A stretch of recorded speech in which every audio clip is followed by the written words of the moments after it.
নিয়তি। রাধা আমাকে বলে, কৃষ্ণ, যদি তুমি জানো যে নিয়তিতে কি আছে তাহলে তাকে বদলে দাও না কেন? মহাদেব আমাকে বলেন যে শ্রীকৃষ্ণ, যদি আপনি এটা জানেন যে সাম্বের নিয়তি এটাই, তাহলে আপনি তাকে বদলানোর চেষ্টা কেন করেন? কেন?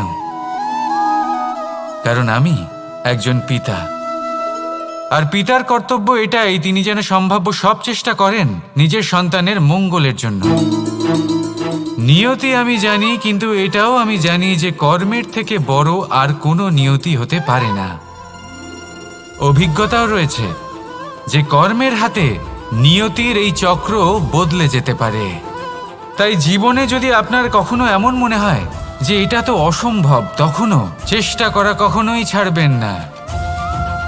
কে বলতে পারে আপনারই কর্মের কোনো এক বীজ হয়তো নিয়তির চাকায় আটকে গেল, আর নিয়তিকে নিজের পথ পাল্টাতে হলো, ঠিক কি না? সেই জন্য নিয়তিকে ভাগ্য মেনে নিয়ে চুপ করে বসে থাকবেন না। নিজের নিয়তি স্বয়ং নিজের কর্মের দ্বারা নির্ধারিত করুন, কারণ আপনার এই কর্মের ওপরেই আপনার অধিকার রয়েছে, আর এই অধিকারকে নিয়তি অনেক সময় সম্মানও করে। তাহলে আসুন আর আমার সাথে ভালোবেসে বলুন, রাধা রাধা। শক্তি এক অত্যন্ত বিচিত্র বস্তু, বা বলতে পারেন অনুভূতি। পিতা সবসময় চান যেন তিনি তার শক্তি পুত্রকে সঁপে দিতে পারেন, যাতে সে শক্তিশালী হয়, যাতে তার মঙ্গল হয়। তার পুত্র সবসময় চায় যাতে সে পিতার সেই শক্তি লাভ করে, কিন্তু সেই শক্তি লাভ করার জন্য পুত্র হওয়া যথেষ্ট নয়, যোগ্য পাত্র হতে হয়। আসুন আপনাকে সহজে বোঝাই।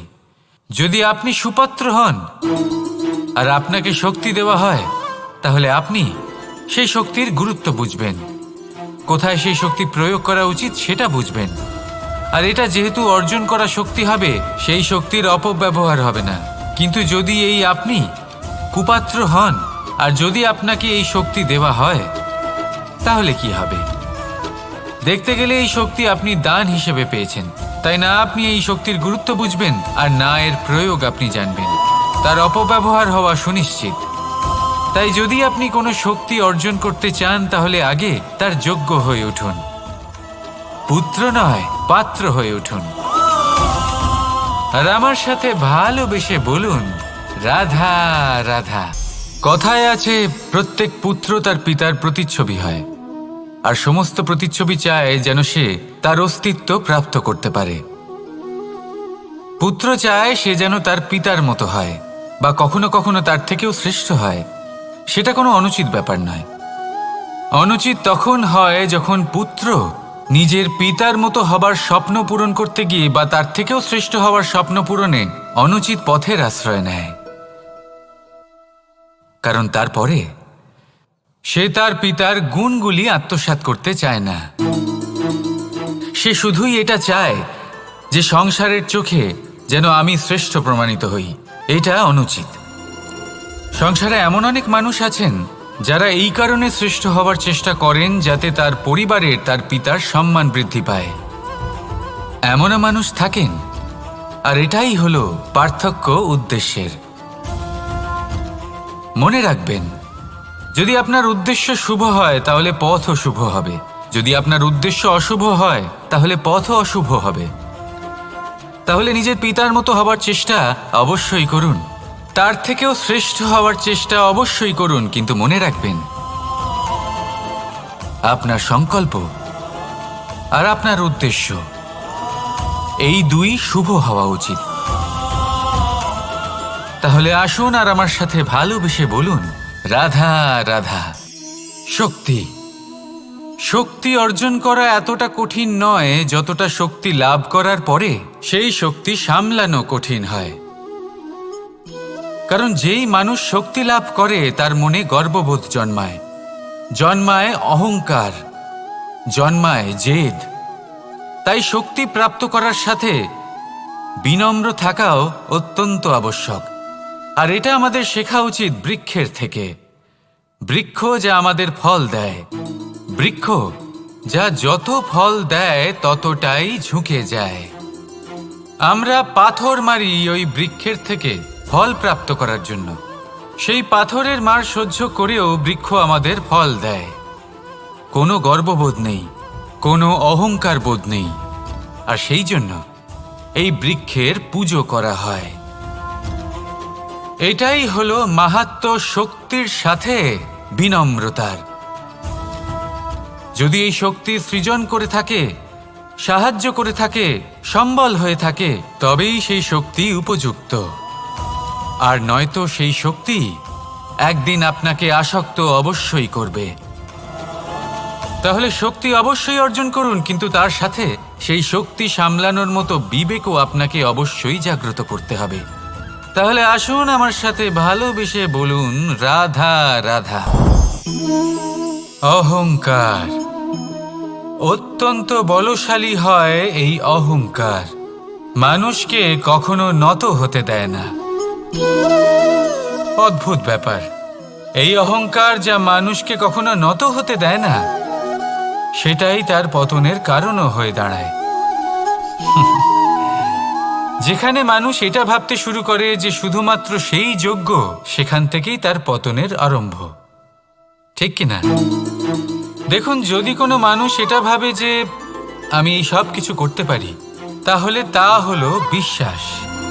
কিন্তু যদি সে এটা ভাবতে থাকে যে শুধুমাত্র আমি এই কাজ করতে পারি, তাহলে তা হলো সেই ব্যক্তির অহংকার। আর এটা আপনাকে বিনাশের দিকে অবশ্যই নিয়ে যাবে। মনে রাখবেন, যখন আমি আর শুধুমাত্র এই দুই এক হয়ে যায়, সেখান থেকে আপনার পতনের সূত্রপাত হবেই। তাই আপনি কখনোই এই অহংকারের চক্রব্যূহে ফেঁসে যাবেন না। বিশ্বাস রাখুন নিজের ওপর এবং অন্যের ওপরও। আর মনে রাখবেন, বিশ্বাসের মধ্যে বিশ্বের প্রত্যেকটা বস্তু বসবাস করে। তাই এই অহংকারকে ত্যাগ করে ফেলুন আর আত্মবিশ্বাসের ওপর মনোসংযোগ করুন। আর আমার সাথে ভালোবেসে বলুন, রাধা রাধা। মানুষ নিজের জীবনে ঈশ্বরকে খুব মান্য করে। ওনার জন্য কি না করে, ভিন্ন ভিন্ন নামে তাকে স্মরণ করে, তাকে পুজো করে, তার আরাধনা করে। সে জানে যে ঈশ্বর তাকে শক্তি অবশ্যই দেবেন, তাকে সাহায্য অবশ্যই করবেন। কিন্তু যখন প্রশ্ন আসে গুরু এবং ঈশ্বরের, তখন গুরুর মান কখনো কম হওয়া উচিত নয়। কারণ সত্যি বলতে কি, গুরুই হলেন সেই সিঁড়ি যা বেয়ে আপনি ঈশ্বরের কাছে পৌঁছানোর পথ খুঁজে পাবেন। সেই পথ আপনি গুরুর থেকেই পাবেন। গুরু না থাকলে আপনি কখনো ঈশ্বর লাভ করতেই পারবেন না। আর জীবনে অনেক সময় লক্ষ্যের থেকেও অনেক বেশি গুরুত্বপূর্ণ হলো পথ। তাই এই পথের সম্মান করতে শিখুন, অর্থাৎ গুরুকে সম্মান করতে শিখুন। কারণ গুরুই হলেন পরমেশ্বর। তাহলে আসুন আর আমার সাথে ভালোবেসে বলুন, রাধা রাধা। আপনার জীবনে আপনার প্রকৃত বন্ধু আসলে কে? আপনার সব থেকে শ্রেষ্ঠ মিত্র আসলে কে? তিনি যিনি সময় এলে পরে আপনাকে সাহায্য করেন, নাকি তিনি যিনি সময় এলে পরে আপনাকে অর্থ দেন? দেখুন, আমরা হলাম মানুষ, আমাদের জীবনে লেনদেন চলতেই থাকে। এটা আমাদের জীবনের অভিন্ন অংশ। কিন্তু অনেক সময় এমন হয় যে আমরা তাকেই নিজের প্রকৃত বন্ধু বলে মনে করি, যিনি আমাদের একটা বহুমূল্য উপহার দেন। ঠিক কিনা? এবার আপনার জীবনে সেই বহুমূল্য উপহার কোনটা, ওই অমূল্য মিত্র আসলে কে, সেই সিদ্ধান্ত হলো আপনার। কিন্তু যদি আপনি আমাকে জিজ্ঞেস করেন, তাহলে আমার মতে স্বর্ণ, হিরে, মুক্ত, ধন এগুলো বহুমূল্য নয়। বহুমূল্য হলো সঙ্গ, যখন আপনি একা হয়ে যাবেন, সময়, যখন আপনার তাকে প্রয়োজন হবে, সমর্পণ, যখন আপনার বিশ্বাসের প্রয়োজন পড়বে। যে মানুষ আপনার প্রতি এই 3 গুণ প্রদর্শন করেন, যিনি আপনার কঠিন সময়ে আপনাকে অবশ্যই সঙ্গ দেবেন, যখন আপনার প্রয়োজন পড়বে আপনাকে অবশ্যই সময় দেবেন, আপনার প্রতি সম্পূর্ণ সমর্পিত থাকবেন, সেই হলো আপনার আসল মিত্র, সেই হলো আপনার প্রকৃত বন্ধু। কারণ সত্যি বললে, বন্ধুত্বের অর্থই হলো নিজেকে সম্পূর্ণরূপে কারোর কাছে সমর্পণ করে দেওয়া। তাই আপনার সেই বন্ধুর জন্য নিজের প্রাণ উজাড় করে দিন আর ভালোবেসে বলুন, রাধা রাধা। মানুষ জীবনে 3টে কাজ অবশ্যই করে থাকে, কিছু দান করে, কিছু গ্রহণ করে, আর কিছু ত্যাগ করে দেয়। এটাও ভাবতে থাকে যে এটা করলে কিভাবে করবে। দেবার জন্য পর্যাপ্ত ধন নেই, নেবার জন্য সংসারে অত স্নেহ নেই, আর ত্যাগ করার জন্য জীবনে এত সুখই নেই, তাহলে কিভাবে করবে? আসলে আমরা বস্তুগত চাহিদা অর্জনে এত ব্যস্ত হয়ে পড়ি যে আমরা বুঝতেই পারি না যে কি নেবার আছে, কি দেবার আছে, আর কি ত্যাগ করার আছে। তাহলে আজ আমি আপনাকে বলেই দিই, মনে রাখবেন এই 3টে গুরুত্বপূর্ণ গুণ, 3টে গুরুত্বপূর্ণ কথা। দেবার জন্য আছে দান, নেবার মতো আছে জ্ঞান, আর ত্যাগ করার মতো আছে অহংকার। যখন আপনি দান করতে শিখে যাবেন, জ্ঞান অর্জন করার শক্তি আপনা থেকেই আপনার মধ্যে চলে আসবে। আর যখন এই জ্ঞান আপনার মধ্যে প্রবেশ করবে, অহংকার আপনা থেকেই আপনার থেকে দূরে চলে যাবে। যে ব্যক্তি এই 3-এর মধ্যে ভারসাম্য বজায় রাখতে পারে, তার বর্তমান, ভূত, ভবিষ্যৎ, লোক, পরলোক সব কিছু শুধরে যায়। যেই দিন আপনি দান করতে শিখে যাবেন, জ্ঞান আহরণ করতে শিখে যাবেন, অভিমান ত্যাগ করতে শিখে যাবেন, আপনার সর্বশক্তিশালী, সর্বশক্তিমান পরমেশ্বরেরও প্রয়োজন পড়বে না। কারণ তখন ঈশ্বর আপনার মধ্যেই বাস করবেন। তাহলে আসুন আর আমার সাথে ভালোবেসে বলুন, রাধা রাধা। জীবনে অনেক সময় সমস্যা আমাদের চারদিক থেকে ঘিরে ফেলে। এই সমস্যা নানান ধরনের হতে পারে। আর্থিক সমস্যা হতে পারে, পারিবারিক সমস্যা হতে পারে, কোনো সম্পর্ক নিয়ে সমস্যা হতে পারে, কখনো কোনো দৈনিক সমস্যা হতে পারে, কখনো কোনো দ্বন্দ্ব হতে পারে, অনেক সমস্যা হতে পারে। কিন্তু যখনই কোনো সমস্যা আসে, আমাদের মনে তার জন্য একটা উত্তর অবশ্যই থেকে থাকে, যা আমাদের অন্তরে রয়েছে। একে আমরা বলি আত্মা। আত্মা হলো পরমাত্মারই রূপ, আর পরমাত্মা তা কখনোই কিছু অনুচিত চাইবে না, তাই তো? এই আত্মা খুব ভালো করে জানে যে কোনটা উচিত আর কোনটা অনুচিত। যদি আসল বিষয়ের কথা বলি, তাহলে আপনাকে নিজের মনকে বুঝতে হবে। কারণ আত্মা তো পরমাত্মা থেকেই আসে, কিন্তু এই মন মানুষ জন্ম থেকেই প্রাপ্ত করে, যার বিকাশ হয় এই সংসারকে দেখে।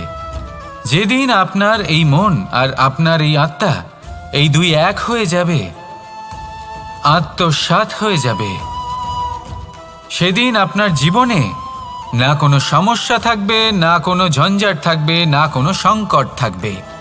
কারণ আপনার কাছে সেই সমস্ত সমস্যার, সমস্ত বিপদের সমাধান থাকবে, আর তাও আপনারই অন্তরে। তাহলে আসুন আর আমার সাথে ভালোবেসে বলুন, রাধা রাধা। ভক্তি আর শক্তি, এই দুইয়ের মধ্যে সম্পর্ক অত্যন্ত সরল। মানুষ ভক্তি করেন যাতে তিনি শক্তি লাভ করতে পারেন, আর শক্তি লাভ করার পরে ভক্তিভাব ভুলে যান, আর শক্তির প্রতি আসক্তিতে মত্ত হয়ে যান, আর সেখান থেকেই তার বিনাশ শুরু হয়। কেন?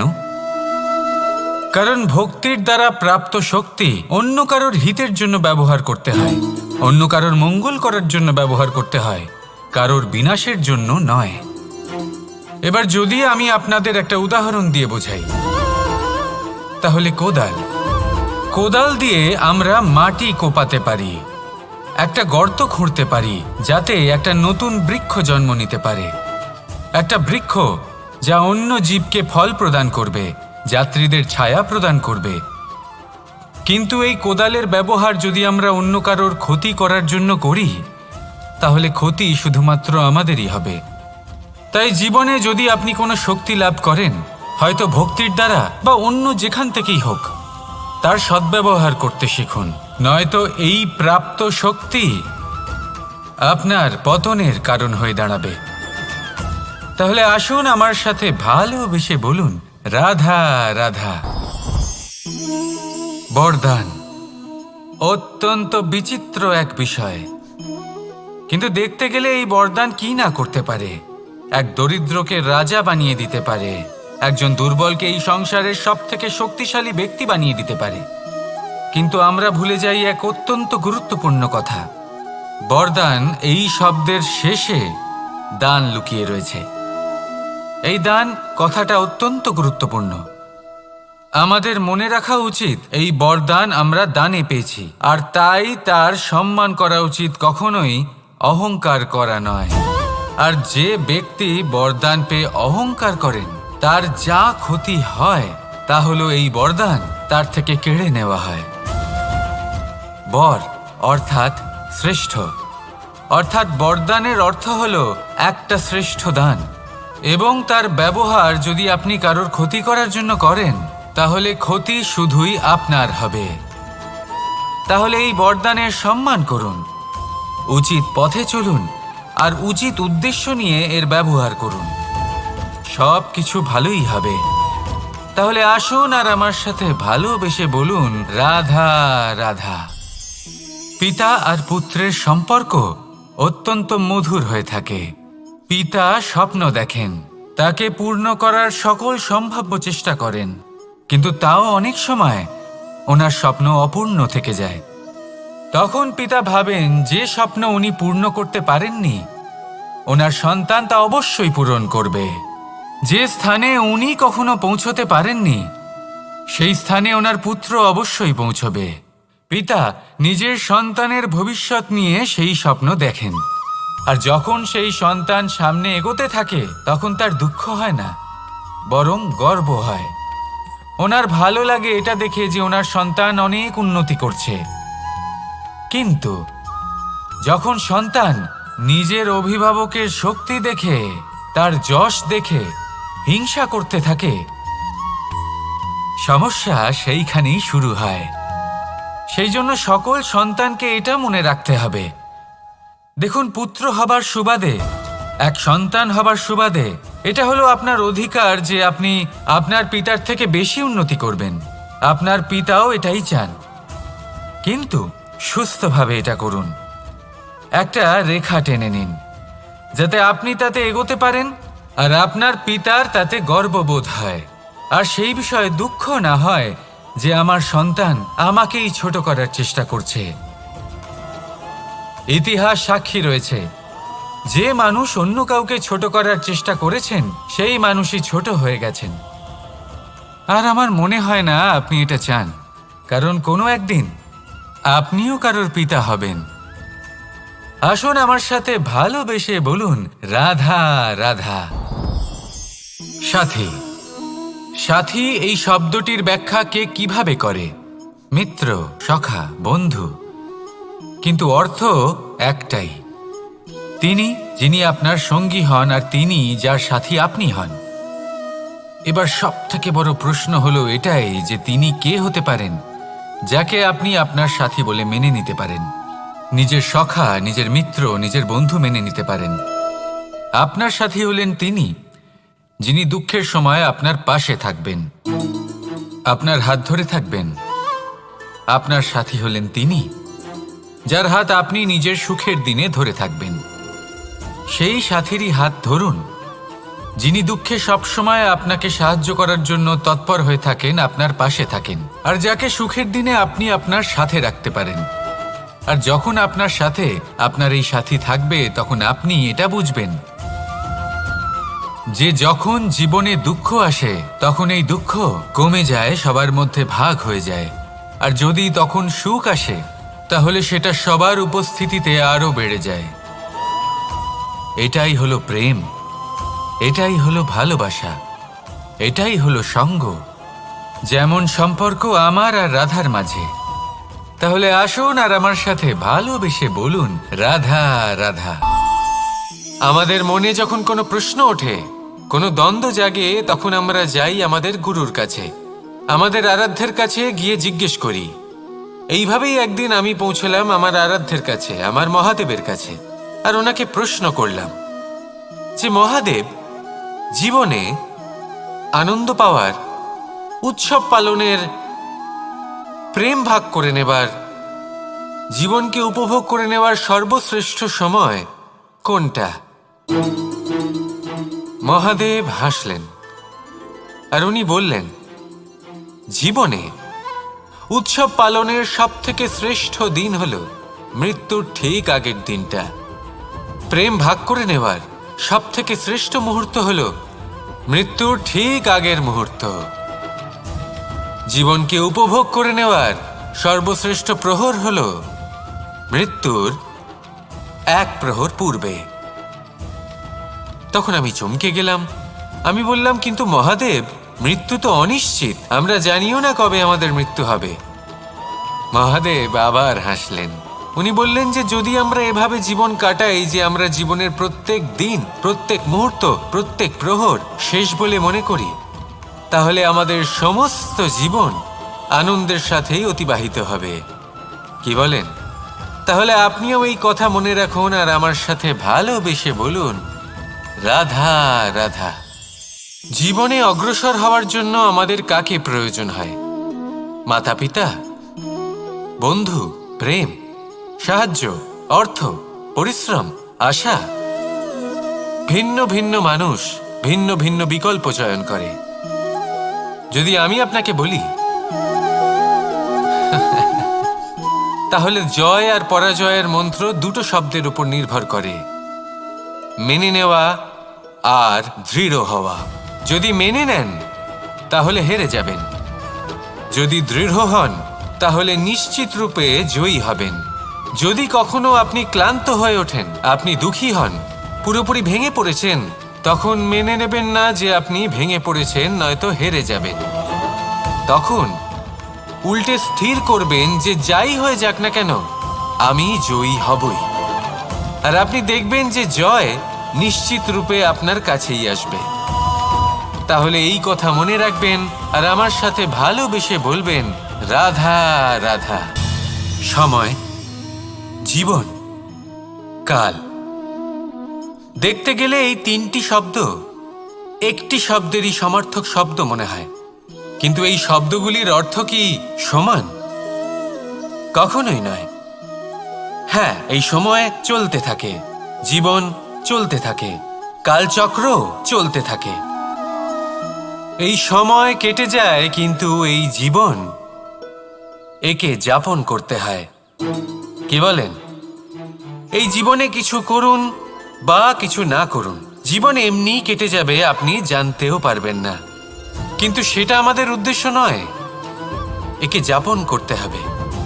এই জীবনে প্রেরণা পেতে শিখুন, প্রেরণা দিতে শিখুন, আহ্বান গ্রহণ করতে শিখুন, আহ্বান জানাতে শিখুন, মহান কাজ করতে শিখুন, ধন্যাত্মক বোধ জাগিয়ে তুলুন। জীবন অতিবাহিত করার অর্থ কি তা আপনি শিখে যাবেন।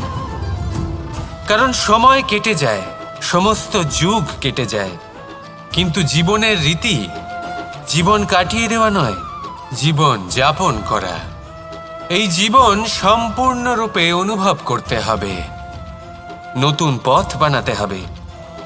এবারে যদি এই জীবন বাঁচার সময় একবার ভেবে দেখুন, যদি মনে প্রেম থাকে, সদ্ভাবনা থাকে, তাহলে কি হবে? এই জীবনকে বাঁচার অনুভূতিটাই অন্যরকম হয়ে যাবে, একটা আনন্দময় অনুভূতি লাভ করবেন। তাহলে এটাই করুন আর আমার সাথে ভালোবেসে বলুন, রাধা রাধা। আপনি কি কখনো কোনো জলের ধারা দেখেছেন?